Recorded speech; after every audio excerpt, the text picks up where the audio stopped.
जसं आपण म्हणतोय की अजूनही काही गोष्टी स्पष्ट व्हायच्या आहेत, नेमकी कारणं काय आहेत या विमानाच्या बद्दलच्या सगळ्या गोष्टी ज्या आहेत त्या स्पष्ट व्हायच्या आहेत। मात्र सध्याची जी बातमी आहे त्यानुसार दुबईमध्ये एअर शो दरम्यान ही मोठी दुर्घटना, ज्याच्यामध्ये उड्डाणाच्या वेळी तेजस विमान क्रॅश झालं। निवृत्त lieutenant colonel Satish Dhage sir आता आपल्या सोबत आहेत, त्यांच्याकडे जाऊया। अमित आपल्या सोबतच राहा। ढगे सर, ही दृश्य आपण पाहिली असतील, आपला पहिला अंदाज, पहिलं निरीक्षण काय, नेमकं काय घडलेलं असू शकतं? प्राथमिक माहिती फक्त आपल्या समोर त्या ठिकाणी आलेली आहे, अजून कुठलेही डिटेल्स आलेले नाहीत। पण वरकरणी असं या ठिकाणी वाटतं की कुठली तरी ह्युमन एरर म्हणजे पायलट एरर त्या ठिकाणी आहे आणि त्या पायलट एररमुळे अशा प्रकारचा हा अपघात त्या ठिकाणी झाला असावा।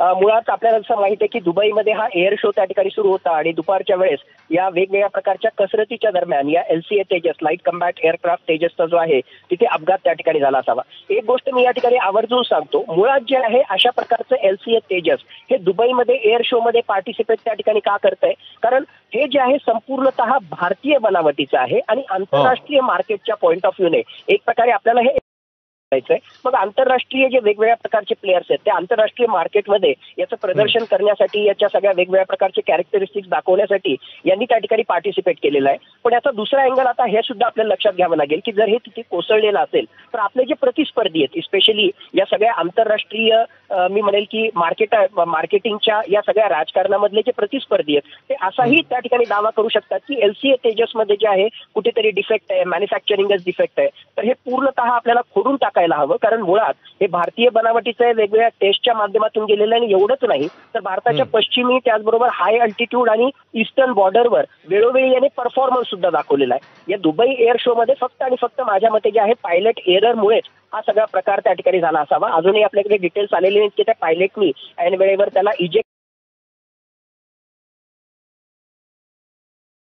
करणं शक्य झालं की नाही, त्याचा जीव वाचला की नाही, पण हा अपघात असण्याची जी आहे दाट शक्यता आहे। त्यामध्ये मॅन्युफॅक्चरिंग डिफेक्ट किंवा LCA तेजसमध्ये काही कमी आहे असा दूरपर्यंत याचा अर्थ त्या ठिकाणी निघत नाही।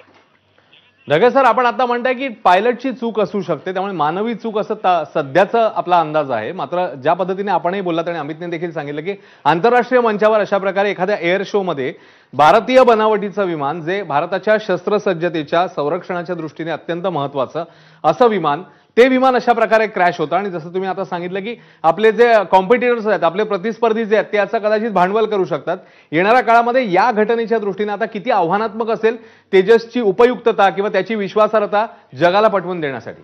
सर, पहिली गोष्ट तर जी आहे आपल्याजवळ एक्झॅक्टली याची कारण मीमांसा आपल्याला तेव्हाच करता येईल ज्यावेळेस याची डिटेल्स आपल्याकडे येतील। पण आपण असं जरी त्या ठिकाणी मांडलं आणि प्रथम दर्शनी जे दिसतंय प्रतिस्पर्धी जे आहे नक्कीच त्याचं भांडवल करण्याचा प्रयत्न करतील, पण त्या सगळ्या डिसइन्फॉर्मेशन कॅम्पेनला फोडून टाकण्यासाठी आपल्याकडे जबरदस्त अशा प्रकारचे प्रूफ आहेत। पहिली गोष्ट जसं मी सांगितलं, भारतीय बनावटीचं हे आहे आणि हे वेगवेगळ्या टेस्टच्या माध्यमातून पुढे त्या ठिकाणी गेलेलं आहे, पहिली गोष्ट। दुसरी गोष्ट, हे फक्त जे आहे तयार झालेलं नाही, आपल्या पश्चिमी सीमेवर पाकिस्तानच्या विरुद्ध असो किंवा आपल्या उत्तरी आणि पूर्व सीमेवर जे आहे वेगवेगळ्या ऍक्टिव्हिटीजसाठी, म्हणजे मुख्यतः आपण ज्याला म्हणतो इंटेलिजन्स, सर्व्हिलन्स अँड रिकनेसन्स, टेहळणी करण्याशी संबंधित जे आहे वेळोवेळी हाय अल्टिट्यूड मध्ये सुद्धा जे आहे या LCA तेजसनं महत्वाचं काम त्या ठिकाणी केलेलं आहे। म्हणजेच ऑन ग्राउंड मागच्या कित्येक काळापासून यानं आपलं काम चोखपणे बजावलेलं आहे, सगळ्या टेस्ट त्या ठिकाणी झालेल्या आहेत। आणि एवढंच नाही, भारताचे वेगवेगळ्या प्रकारचे जे प्रॉडक्ट्स आहेत डिफेन्सशी रिलेटेड हे जगामध्ये जे आहेत विकले जात आहेत। म्हणूनच आत्मनिर्भर भारतचा डंका मागच्या काही काळामध्ये होतोय, त्याच्यामुळे LCA तेजसशी संबंधित आपल्याला घाबरण्याची काहीही गरज नाही। ढगे सर, खूप खूप धन्यवाद। आपण सविस्तरपणे या संदर्भात माहिती दिलीत आणि निरीक्षण नोंदवलं। अमित भिडे आपल्या सोबत होते, आपले प्रतिनिधी। अमितचे देखील धन्यवाद। तेव्हा सध्याची मोठी अपडेट आहे, दुबईमधून एअर शो दरम्यान ज्या पद्धतीने लढाऊ विमान कोसळलेलं आहे, तेजस विमान, जे भारताच्या दृष्टीने भारतीय बनावटीचं असलेलं आहे, तेजस विमान कोसळणं हे मोठा धक्का मानला जात असला तर येणाऱ्या काळामध्ये आता बघावं लागेल नेमकी कारणं याची काय समोर येत आहेत। ती मात्र एक मोठी दुर्घटना दुबईच्या एअर शो मध्ये। संरक्षण विषयक अभ्यासक डॉक्टर विजय खरे आता आपल्या सोबत आहेत। विजय खरे सर,